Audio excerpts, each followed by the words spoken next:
сейчас все говорят, что у нас на повестке проведения непопулярных экономических реформ, и говорят об этом уже на протяжении очень длительного времени.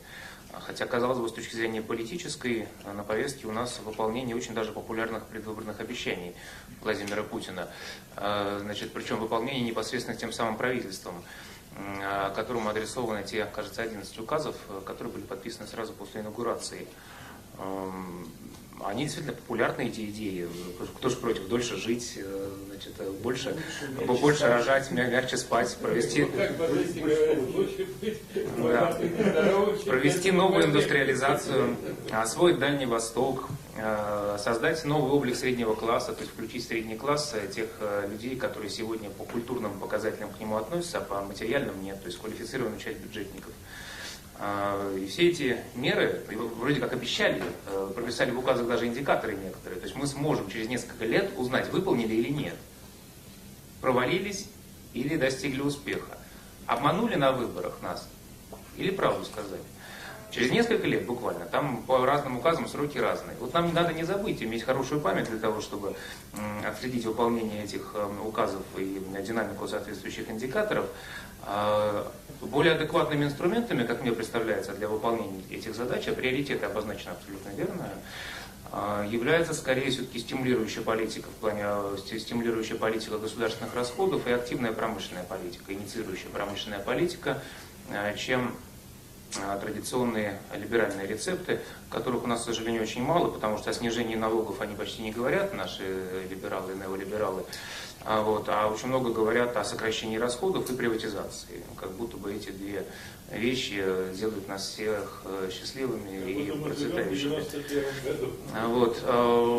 На мой взгляд, и в Европе сейчас происходит откат от этой позиции, которую Пол Кругман назвал позицией лекарей-кровопускателей, когда экономику лечат с помощью кровопускания, выпуская из нее, так сказать, деньги, то есть кровь, высасывая, чтобы больной выздоровел, а он, может, наоборот, загнется еще сильнее. Поэтому сейчас маятник в сторону активно стимулирующей политики со стороны государства, политики роста, качнулся. И я думаю, было бы хорошо, если бы у нас было то же самое, но я должен признать, что на самом деле дискредитированы оба креда экономических, и дирижизм, и неолиберализм. Дирижизм дискредитирован, активная промышленная политика, тем, что в 2007 году были приняты абсолютно правильные на уровне приоритетов и целей решения, а результаты крайне разочаровывающие. В плане создания госкорпораций, попытка выстроить кластеры в наукоемкой промышленности, судостроения, авиастроения. В некоторых случаях есть успехи, но в основном все-таки исполнение оказалось неудовлетворительным. Поэтому я признаю, что оба, на самом деле, подхода ключевых дискредитированы, и в этом большая проблема нынешнего правительства. В этом смысле может быть логично, что оно является правительством технократов. В общем-то, тот же Белоусов говорили о его взглядах, он, наверное, об этом экономически, о том, к какой экономической школе он принадлежит.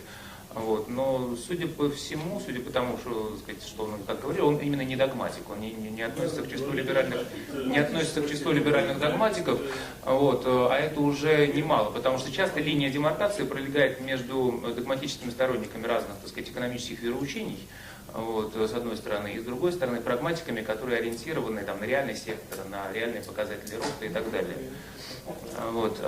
Поэтому выявление ситуации кризиса экономических идеологий правительства технократов в принципе закономерно. Теперь несколько общих таких политических выводов по итогу того, что мы увидели. Первый и главный состоит в том, что довольно значительное кадровое обновление, много отставок, много назначений, сопровождается почти полным отсутствием политического обновления. Или, по крайней мере, минимальным политическим обновлением. Потому что действительно на ступеньку выше поднимаются замы, главы департаментов, причем в основном даже профильных, в своих министерствах, в своих отраслях они поднимаются. А прежние начальники, политические тяжеловесы уходят в администрацию на позиции, с которых они смогут критическим образом влиять на, по крайней мере, направление проводимой политики. Второе, это возвращение, тоже сейчас мы все это комментируем, к традиционной для нас модели, при которой приоритеты в разработке концепций политики принадлежит администрации президента, а правительство в большей степени сосредоточено на рутинном управлении и исполнении этих решений. Третье, я бы отметил, что тем не менее Медведев может восприниматься как сильный премьер по итогам этих назначений. Почему? Потому что сам факт, когда была эта пауза перед формированием правительства, говорили о том, что у нас правительство коалиционное, только коалиция не между партиями, а между кланами, между элитными кланами. В принципе, это естественно было ожидать, на самом деле, такого коалиционного правительства между элитными кланами. И такое правительство выглядело бы как круглый стол основных групп влияния, в котором заседали бы такие малосменяемые, так сказать, лоббисты, которые могут быть влиятельнее, чем многие формальные их начальники. Но получилось по-другому. Получилось, что все-таки основные отраслевые министры — это молодые технократы, которые обязаны своим продвижением, в общем-то, на данном этапе именно президенту и премьеру, и которые с высокой вероятностью будут ориентироваться прежде всего на свое непосредственное начальство, а не только и не столько на те или иные группы влияния или на клановые группы. Поэтому для Медведева они более, так сказать, комфортные подчиненные. Для них он может быть вполне реальным и полноценным руководителем, лидером команды.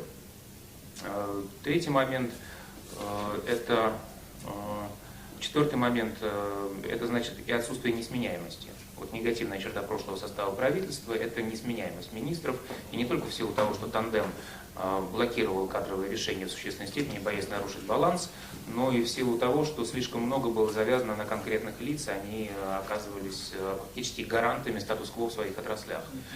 Вот. То есть вот этой несменяемости не будет, значит, можно рассчитывать на более высокий уровень кадровой ответственности, политической ответственности министров, хотя они не являются политическими фигурами, я согласен, но хотя бы пусть будет ответственность такая исполнительская, должностная.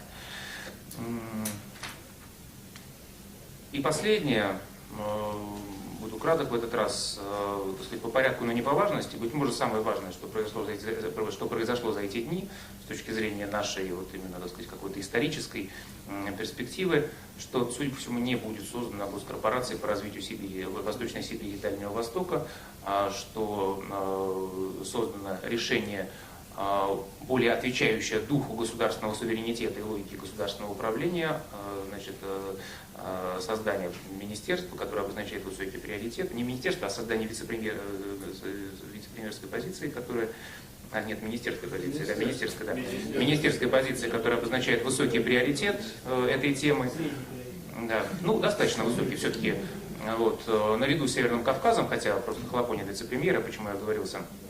Вот, и позволяет объединить президентскую и исполнительную вертикаль власти в лоббировании каких-то значимых приоритетных инвестиционных проектов, направленных на развитие Дальнего Востока и Восточной Сибири.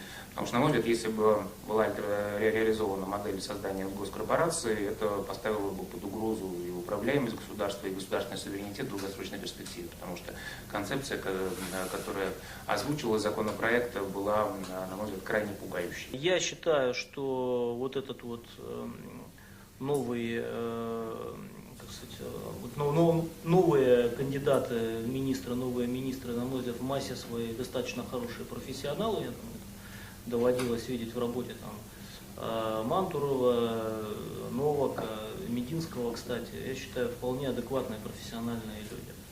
Вот. А в то же время, в значительной степени, тут пытались, так сказать, подвести какие-то, так сказать, идеологические обоснования, целый ряд решений управленческих и структурных связан не с реальными задачами, а просто с лоббистской борьбой определенных групп. Кстати, два примера. Почему появился пост министра по Дальнему Востоку? Потому что надо было торпедировать корпорацию развития Сибири и Дальнего Востока.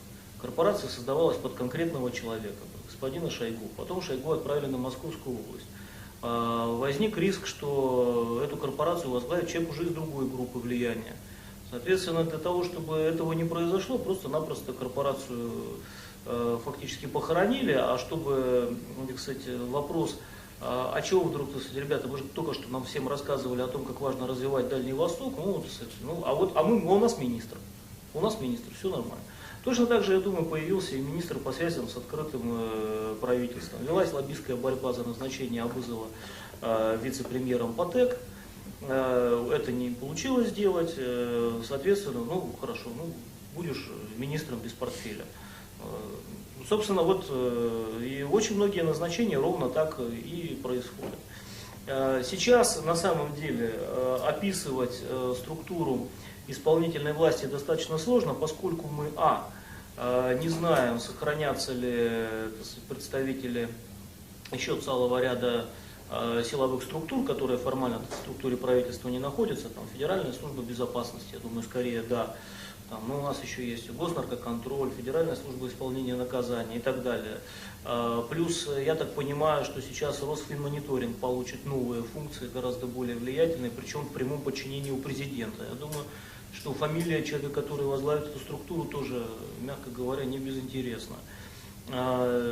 Похоже, что нас ждет какая-то серьезная неожиданность в связи с трудоустройством Игоря Ивановича Сечина.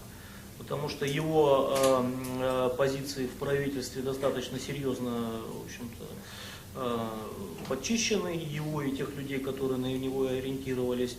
В администрации президента его тоже нет. То есть я так понимаю, что должна быть какая-то компенсация, и эта компенсация будет достаточно весомой.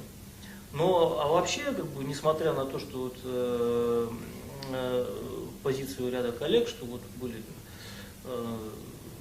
замечательные предвыборные обещания, которые надо выполнять. Пока, мне кажется, логика правительства такая консервативная, инерционная. Две реформы, одна по поводу которой особых споров нет, это пенсионная реформа, она постепенно будет реализовываться. Второе, и это уже гораздо более горячая история, это борьба вокруг нового этапа большой приватизации. И здесь, понятно, грубо говоря, есть два напряжения.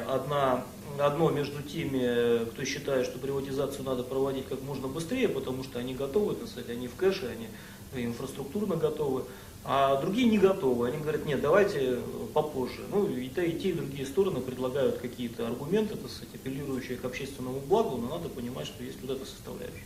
Ну и второе, это уже, собственно, конкретная конкурентная борьба за конкретные активы. И я думаю, что это на самом деле один из основных рисков для устойчивости системы, потому что в свое время, напомню, именно борьба за приватизацию привела к очень серьезным конфликтам внутри правительства в 90-е годы и спровоцировала ряд политических кризисов. Вот, поэтому я думаю, что там Путину надо будет проявить максимум своего мастерства как переговорщика.